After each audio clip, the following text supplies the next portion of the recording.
कुछ साल मैंने और मेरे पुराने साथी ने मिलकर अमरता की वो दिव्य दवाई पी थी। इसीलिए जब दुनिया में सबके हाथों पर मौत की उल्टी गिनती शुरू हुई तो मेरी पत्नी के हाथ पर उम्र सिर्फ 1 साल बची थी और उसका वो पुराना प्यार जिसे वो बचपन का यार कहती थी, उसकी उम्र तो बस 1 दिन की रह गई थी। लेकिन मेरी कहानी कुछ अलग थी। मेरी जिंदगी तो अनंत थी, खत्म ही नहीं होने वाली। पर दुनिया को दिखाने के लिए मेरे हाथ पर बस एक नंबर लिखा था, 60। मेरी पत्नी मेरे सामने हाथ जोड़कर गिड़गिड़ाने लगी, अरे सुनिए ना, आपके पास तो अभी 60 साल है, उसमें से थोड़े से साल अगर उसे दे देंगे तो क्या बिगड़ जाएगा?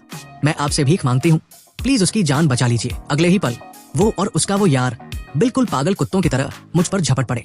उन्होंने मुझे जमीन पर दबोच लिया। तभी मुझे अपनी कलाई पर एक ठंडी और चुभती हुई मशीन महसूस हुई। वो टाइम ट्रांसफर की मशीन थी, पूरी तरह गैर कानूनी। मैं बस बेबसी से देखता रहा और मेरे हाथ पर लिखे जीवन के साल घटने लगे। 65, 55, 15, 1 और आखिर में बचा बस 1 दिन। वो दोनों तो खुशी के मारे रोने लगे, पर मैं बस बेबसी में अपना सिर हिलाकर रह गया। अरे इन बेवकूफों को क्या पता कि ये डेथ क्लॉक मुझ पर काम ही नहीं करती। मेरी पत्नी रोते हुए बोली, सॉरी, मुझे माफ कर दो, मैं सच में बहुत शर्मिंदा हूँ, पर मैं उसे मरते हुए नहीं देख सकती थी। उसका जीना बहुत जरूरी है। तभी वो बचपन का यार यानी बादात राक्षस की तरह हंसा और बोला, हाँ, ओए बुढ़ऊ, तू फिक्र मत कर, अब से मैं तेरी पत्नी का ख्याल बहुत अच्छे से रखूंगा, ये मेरी गारंटी है। मेरी पत्नी सिर हिलाती रही, उसकी आंखों से आंसू टपक रहे थे। उन्हें अंदाजा भी नहीं था कि मेरी उम्र तो कभी खत्म ही नहीं होगी। अगर मैं ना चाहूँ तो वो मेरी जिंदगी का 1 सेकंड भी नहीं छीन सकते थे। बादात के हाथ पर जो 60 साल दिख रहे थे वो तो बस एक धोखा था, एक छलावा। उसने मेरा हाथ देखा जहाँ अब बस 6 घंटे बचे थे। उसकी आंखों में अब मेरे लिए नकली हमदर्दी थी। वो बोली, मुझे पता है ये नाइंसाफी है, तुम्हारे पास बस कुछ ही घंटे बचे हैं, तुम्हारी कोई आखिरी इच्छा है? बताओ, मैं और बादात मिलकर उसे जरूर पूरा करेंगे, चाहे कुछ भी हो जाए। मैंने कहा, ठीक है, फिर मुझे तलाक दे दो। वो फौरन चिल्लाई, नहीं, मैं तुम्हें तलाक नहीं दूंगी, मैं तुमसे सबसे ज्यादा प्यार करती हूँ। वो तो बस बेचारा बहुत लाचार था, मैं उसे मरते देख नहीं सकती थी, समझो ना, मैं तलाक नहीं दूंगी। बादात पीछे खड़ा तमाशा देख रहा था। उसके चेहरे से वो शरीफ बनने का नाटक गायब हो चुका था। उसे शायद ये सब बहुत मजाक लग रहा था कि मरने से कुछ घंटे पहले कोई तलाक क्यों मांग रहा है। मैंने लंबी सांस ली और कहा, चलो ठीक है, तलाक नहीं देना तो मत दो, कुछ और कर दो। बादात चौड़ में आकर बोला, बोल भाई, जो मदद हो सकेगी जरूर करेंगे। मैंने मुस्कुराकर कहा, सीधी सी बात है, तू अपनी उम्र में से 35 साल मेरी पत्नी को दे दे।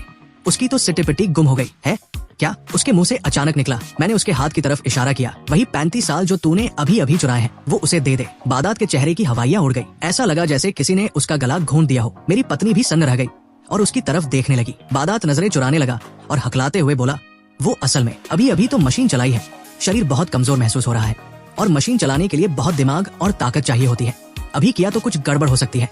वो नकली मुस्कान बिखेरते हुए बोला, ऐसा करते हैं, कल करेंगे, पहले तुम्हारा काम निपटा देते हैं। मेरी पत्नी भी उसकी बातों में आ गई, हाँ, अभी बादात की तबीयत ठीक नहीं है, बाद में देख लेंगे। अच्छा सुनो, तुम्हारा गांव तो सम्राट किंग के मकबरे के पास है ना, चलो तुम्हें आखिरी बार तुम्हारे पुरखों के दर्शन करा लाते हैं।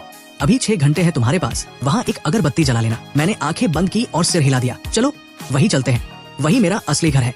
हम कार में निकले। बादात गाड़ी चला रहा था, मैं पीछे बाई तरफ बैठा था और मेरी पत्नी दाई तरफ। वो मुझ पर झुक गई, मेरा हाथ थाम लिया और कंधे पर सिर रखकर रोने लगी, मुझे माफ कर दो, अगले जन्म में मैं तुम्हारी दासी बनकर तुम्हारा कर्ज उतारूंगी। इस जन्म में बादात का कर्ज था मुझ पर। उसने मेरी जान बचाने के लिए बर्फीली नदी में छलांग लगाई थी, तब से वो बीमार ही रहता है। मैं उसका ये एहसान कैसे भूल जाऊं? मैंने बस इतना कहा, तुम खुश रहो, बस वही काफी है। तभी सन्नाटे को चीरते हुए बादात का फोन बजा। उसने फोन उठाया और बहुत ही प्यार भरी आवाज में बोला, हेलो हुन्नी, कैसी हो? बस तुम्हें याद कर रहा था, तुम्हारे लिए एक सरप्राइज है। मैं अभी रास्ते में हूँ, बस पहुँचने वाला हूँ, डरो मत, मैं तुम्हारे लिए 35 साल लेकर आ रहा हूँ, बस थोड़ा इंतजार करो जानू। कार में सन्नाटा छा गया। मेरी पत्नी पत्थर की तरह जम गई। उसने धीरे से अपना हाथ मेरे हाथ से हटाया और बादात की गर्दन को घूरने लगी। उसकी आवाज कांप रही थी जब उसने पूछा, ये कौन थी? गाड़ी तेज रफ्तार में भाग रही थी। बादात के हाथ स्टीयरिंग व्हील पर कस गए थे। कुछ सेकंड की खामोशी के बाद वो बड़े ही कैजुअल अंदाज में बोला, अरे वो तो बस मेरी एक जूनियर है, बेचारी की हालत बहुत खराब है, उसकी मौत की गिनती में बस 2 साल बचे हैं। उसने थोड़ा तेज बोलते हुए सफाई दी, मैं तो बस उसकी मदद कर रहा हूँ, नेक इंसान होना। तुम फिक्र मत करो तमन्नू, बस 35 साल ही तो देने हैं, छोटी सी बात है। पर पत्नी का चेहरा उतर गया था, उसकी सांसें तेज चलने लगी और वो थर-थर कांपने लगी, जैसे उसके अंदर कुछ फट गया हो। वो दांत पीसते हुए बोली, मदद?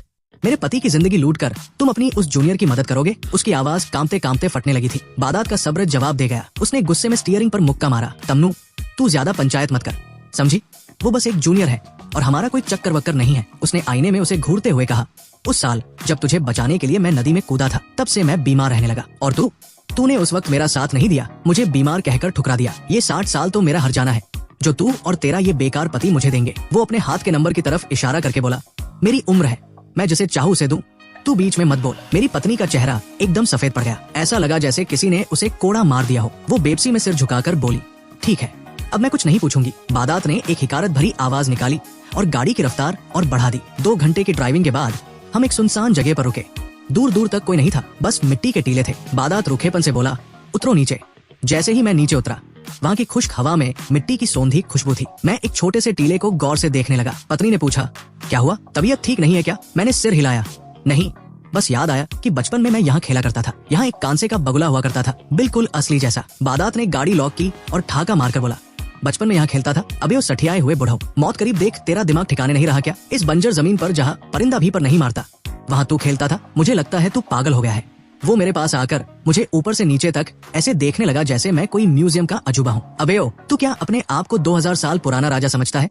ज्यादा फिल्में देख ली है क्या, या मरने से पहले याददाश्त चली गई है? मेरी पत्नी भी मुझे अजीब नजरों से देख रही थी। उसे भी लगा कि शायद मेरा दिमाग चल गया है, पर मुझे कोई फर्क नहीं पड़ा। तभी बादात का फोन फिर बजा। उसकी आवाज फिर से शहद जैसी मीठी हो गई। हेलो हुइन्नी, हाँ जानू, हम पहुंच गए, बस अपनी लोकेशन भेज, मैं अभी उम्र लेकर तेरे पास आता हूँ। उसने फोन रखा और हमें चलने का इशारा किया। जल्दी चलो, देर मत करो। वो आगे आगे चल रहा था और पीछे से मुझे ताने मार रहा था। सच में यार, तेरी जिंदगी भी कितनी झंड है। बीवी दूसरे के साथ भाग रही है, उम्र तेरी खत्म हो रही है और मरने से पहले तुझे अपने दुश्मन का सहारा लेना पड़ रहा है। तेरे पुरखों को पता चलेगा ना, तो वो अपनी कब्रों से उठकर तुझे कोसेंगे। बस कुछ ही घंटों की बात है, फिर तू इस दुनिया से आजाद हो जाएगा। ही। पत्नी ये सब सुन रही थी और शर्म के मारे गड़ी जा रही थी। उसने हिम्मत जुटाकर मेरा हाथ पकड़ा और रोते हुए बोली, मुझे माफ कर दो बादात, ऐसा नहीं है, वो बस गुस्से में कुछ भी बोल रहा है, तुम बुरा मत मानना। फिर अचानक उसने जैसे कोई बड़ा फैसला लिया हो, सुनो, मेरे पास अभी 1 साल की उम्र बची है, मैं तुम्हें आधा साल नहीं, मैं तुम्हें 10 महीने दे देती हूँ, तुम 10 महीने और जी लोगे। उसकी आवाज लड़खड़ा रही थी। मैं नहीं चाहती कि तुम मरो, मैंने बहुत बड़ी गलती कर दी, चलो हम यहाँ से भाग चलते हैं। मुझे बादात के साथ नहीं रहना, मैं तुम्हारे साथ रहूंगी तुम्हारे आखिरी 10 महीनों तक। मैंने उसकी आंखों में देखा, वहाँ डर था, पछतावा था और बहुत कुछ था। पत्नी ने जब अपनी उम्र के 10 महीने मुझे देने चाहे तो उसकी आंखों में मौत का खौफ और अपने फैसले पर पछतावा साफ दिख रहा था। मैंने धीरे से उसका हाथ अपने हाथ से अलग कर दिया। मेरा इरादा बिल्कुल साफ था। मैंने कहा, जरूरत नहीं है, ये अपनी उम्र तू अपने पास ही रख। पत्नी का हाथ हवा में ही ठिठक गया। आगे चल रहे बादात ने पीछे मुड़कर देखा और एक जहरीली हंसी हंसा। अरे तमन्नू, रहने देना, इस मरियल आदमी को 10 महीने और जिंदा रखकर क्या करेगी? बस इसे दुख ही भोगना पड़ेगा। जल्दी पैर बढ़ाओ, फालतू का ड्रामा मत करो। मौत की उल्टी गिनती में अब बस 3 घंटे बचे थे। पहाड़ी रास्ता मुश्किल था। बादात बार बार फोन देखकर रास्ता ढूंढ रहा था और बड़बड़ा रहा था। हम पुराने खंडहरों और मिट्टी के ढेरों के बीच से गुजर रहे थे। तभी मैंने एक खाली जगह की तरफ इशारा करते हुए कहा, यहाँ कभी एक बहुत बड़ा ऑब्जर्वेशन डेक हुआ करता था, मैं अक्सर तुम्हें यहाँ अपनी बाहों में भरकर नजारे दिखाया करता था। बादात फिर से खिलखिलाकर हंसा। ले भाई, इसका पागलपन तो बढ़ता ही जा रहा है। अबे वो सठियाए हुए राजा, इस बंजर इलाके में कौन सा टावर और कौन सा नजारा, यहाँ तो सिर्फ धूल उड़ रही है। पत्नी ने मुझे एक अजीब नजरों से देखा पर कुछ बोली नहीं। तभी ढलान के नीचे हमें कोई बैठा दिखा। एक साधारण सी टी-शर्ट पहने एक बुजुर्ग आदमी बैठा था, जिसके हाथ में लेटेस्ट मॉडल का मोबाइल फोन था और उसके पास वही लड़की खड़ी थी, बादात की जूनियर हुइन्नी, जो बड़े प्यार से उस बुजुर्ग के कंधे दबा रही थी। बादात की आंखों में चमक आ गई। वो भागता हुआ नीचे पहुंचा। नी, देखो मैं आ गया। लड़की ने सिर उठाया पर वो खुश नहीं हुई। उसने नाक सिकोड़ते हुए कहा, बादात तुम यहाँ क्यों आए? मना किया था ना मैंने। उसकी आवाज में बर्फ जैसी ठंडक थी। मेरे पति को बुरा लग जाएगा। पति? पति कौन? बादात का चेहरा ऐसा हो गया जैसे उस पर बिजली गिर गई हो। उसने उस बुजुर्ग की तरफ इशारा किया। ये बूढ़ा तेरा पति है? बादात का गला रुंध गया। नी, फिर मेरा क्या? नी ने उसे ऐसे देखा जैसे वो कोई कचरा हो, एक्स बॉयफ्रेंड हो और क्या। ब्रेकअप हो चुका है हमारा, साफ साफ बताया तो था। अब मेरे पीछे मत पड़ा करो। पीछे से मेरी पत्नी ने भी ये सब सुन लिया। वो हक्की बक्की रह गई। ये तुम्हारी जूनियर नहीं, तुम्हारी एक्स गर्लफ्रेंड है। बादात एकदम से पागल हो गया। उसने मेरी पत्नी को जोर से धक्का दिया। तमन्नू, तू हट यहाँ से, फालतू का शोर मत मचा। बेचारी पत्नी गिरते गिरते बची। बादात चीखा, मैं कुंवारा हूँ, किसी को भी गर्लफ्रेंड बनाओ तुझे क्या? तू तो शादीशुदा होकर मेरे पीछे पड़ी रहती है। छी, कितनी घटिया औरत है तू। मेरी पत्नी का चेहरा कागज जैसा सफेद हो गया। उसकी दुनिया उजड़ चुकी थी। बादात फिर से नी के सामने गिड़गिड़ाने लगा। नी, ये देखो, मैं उम्र लेकर आया हूँ, 60 साल। मैं तुम्हें 35 साल दे दूंगा। नहीं, सब तुम्हारा है। नी ने अपना हाथ हवा में लहराया और घमंड से बोली, रख अपनी ये चोरी की हुई उम्र अपने पास, मुझे इसकी जरूरत नहीं है। उसके हाथ पर लिखा था 100 साल। वो उस बुजुर्ग से चिपक गई और बोली, मेरे पतिदेव ने मुझे अभी अभी 100 साल दिए हैं और उन्होंने कहा है कि अगर मैं अच्छी बच्ची बनकर रही तो वो मुझे 100 साल और देंगे। बादात के पैरों तले जमीन खिसक गई। इतनी उम्र? इस बुरे के पास इतनी उम्र कहाँ से आई? वो बुजुर्ग अभी भी फोन पर किसी से बात कर रहा था। वो फोन में हंसकर बोल रहा था, अबे सुन, मैं ही सम्राट किन हूँ। अगर तुझे लंबी उम्र चाहिए तो मेरे खाते में पैसे ट्रांसफर कर दे। शायद सामने वाले ने उसे गाली दी तो उसने फोन काट दिया। फिर उसने बड़े मजे से हमारी तरफ देखा, जैसे कोई सर्कस देख रहा हो। बादात और मेरी पत्नी सन्न खड़े थे। मैं उन दोनों को छोड़कर सीधा उस बुजुर्ग की तरफ बढ़ा। हवा में सन्नाटा था, बस उस बुजुर्ग की आवाज गूंज रही थी जो खुद को अमर राजा बता रहा था। बादात को लगा कि ये दुनिया का सबसे बड़ा मजाक है, पर उसकी हंसी अब उसके गले में फंसने वाली थी। बादात तो पागलों की तरह हंसने लगा। हंसते हंसते दोहरा हो गया, उसकी आंखों से पानी आ गया। वो उस बुजुर्ग की तरफ इशारा करके बोला, हाँ, अबे ओ बुढ़ऊ, तू भी क्या गजब का खिलाड़ी निकला रे। मरने से पहले एक नया बाप ढूंढ लाया। ये जो ठगों के गिरोह का सरदार है, यही तेरा बाप है क्या? वो अपनी उस जूनियर हुई नी की तरफ मुड़ा और बोला, नी, इन लोगों की बातों में मत आना। ये सब के सब नंबर 1 के जालसाज है। भला कोई इंसान 100 साल तक कैसे जी सकता है? पक्का ये मशीन खराब है या इन्होंने कोई जादू टोना किया है। मेरे साथ चल।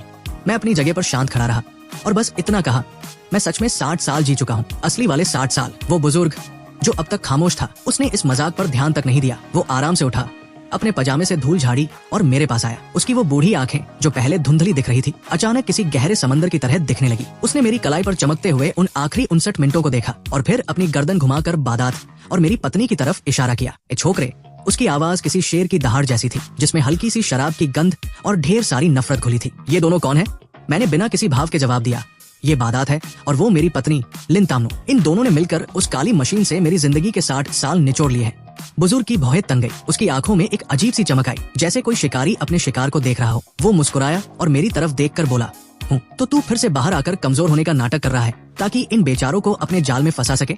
साला बड़ा भारी शिकारी बना फिरता है।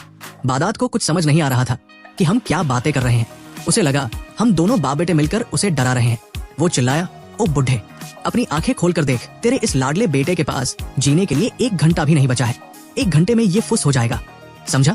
उसके चेहरे पर एक शैतानी खुशी थी। वो दांत पीस कर बोला, इसका समय छीनना तो मेरा हक था, क्योंकि ये मेरी उधारी थी। ऐसे बेकार लोगों का अंत ऐसा ही होना चाहिए। फिर उसने बुजुर्ग पर थूकते हुए कहा, और तू जो सम्राट बना फिरता है, तू भी कूड़ा है। बड़ा आया अमरता का नुस्खा बांटने वाला। मेरी पत्नी जमीन पर बेजान पड़ी थी। उसकी आंखों की चमक जा चुकी थी। बादात की कड़वी बातों ने उसके दिल के आखिरी टुकड़े भी कर दिए थे। तभी उस बुजुर्ग ने बादात को ऐसे देखा जैसे कोई इंसान अपने पैर के नीचे दबे कीड़े को देखता है। उसने अपने कान खुजलाते हुए बड़े इत्मीनान से कहा, ये जो मौत की घड़ी तेरे हाथ पर चल रही है ना, ये हमारे लिए महज एक खिलौना है। ये सब नकली है। बादात भड़क गया, क्या बकवास कर रहा है? पूरी दुनिया इसी नियम पर चलती है, तो तुम्हारा समय नकली कैसे हो गया?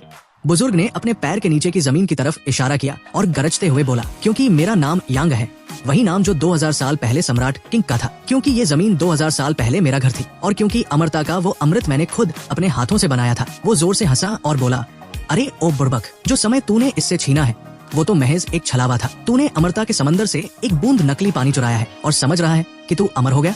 तू तो महामूर्ख निकला। बुड़बक शब्द बादात के कान में किसी गर्म लोहे की तरह लगा। उसका चेहरा एकदम से उतर गया, बिल्कुल काले पड़ चुके कलेजे की तरह। उसे समझ आ गया था कि उसने जिसे बर्बाद किया वो तो खुद बर्बादी का देवता था। बादात गुस्से और डर से कांप रहा था। उसे अपनी आंखों पर यकीन नहीं हो रहा था। वो पागलों की तरह चीखने लगा, मैं नहीं मानता, ये सब झूठ है। उसकी आवाज ऐसी फटी हुई निकल रही थी जैसे किसी जंगली जानवर को पिंजरे में डाल दिया गया हो। तुम लोग सिर्फ टाइम पास कर रहे हो, बस 1 घंटा रुक जाओ, बस 1 घंटा और। बादात की आंखें खून की तरह लाल हो गई थी। वो मेरी कलाई को ऐसे घूर रहा था जैसे अपनी आंखों की आग से मेरे हाथ पर लिखे नंबरों को जला देगा। अभी रुक, जब तू मरेगा ना, तब देखूंगा कि ये लोग क्या नाटक करते हैं। हुईनी अब मेरे पिता के पीछे छिप गई थी। वो दोनों चुपचाप बादात का ये पागलपन देख रहे थे। वक्त बीतता गया। उस पहाड़ी पर सिर्फ बादात की भारी सांसें और मेरे हाथ पर चलती उस घड़ी की टिक टिक सुनाई दे रही थी। बादात ने अपनी मुट्ठियां इतनी जोर से भींची कि नाखूनों से खून निकलने लगा। वो अचानक हंसने लगा, एक डरावनी और खोखली हंसी। बस अब होने ही वाला है। तभी मेरे हाथ पर लिखे नंबर एक आखिरी बार चमके और पूरी तरह गायब हो गए। वहाँ अब कुछ नहीं था, बिल्कुल साफ खाल, जैसे वहाँ कभी कोई नंबर था ही नहीं। मैं चुपचाप अपनी जगह पर खड़ा रहा और बड़े आराम से अपनी कलाई घुमाई। मैं बिल्कुल ठीक था, मेरा एक बाल तक बाका नहीं हुआ था। उसी पल बादात के चेहरे की वो शैतानी हंसी पत्थर की तरह जम गई और फिर कांच की तरह चकनाचूर हो गई। वो सन्न रह गया, जैसे काट मार गया हो। नहीं, ये नहीं हो सकता। वो बड़बड़ाने लगा। वो पागलों की तरह मुझ पर झपटा और मेरा हाथ पकड़ लिया। उसने हाथ को उलट पलट कर देखा, उसे रगड़ा, पर वहाँ मौत का कोई निशान नहीं था। मशीन, हाँ उस मशीन में गड़बड़ है। वो हकलाने लगा।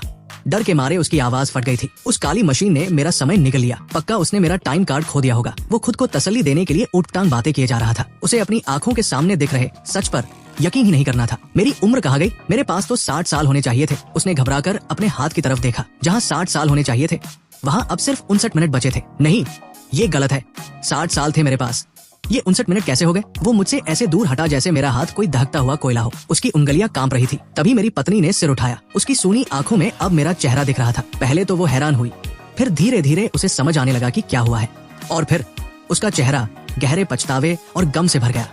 वो थर-थर कांपने लगा। पार्ट 2 के लिए सब्सक्राइब करें, कमेंट प्लीज, और अगर वीडियो अच्छी लगी हो तो लाइक करो।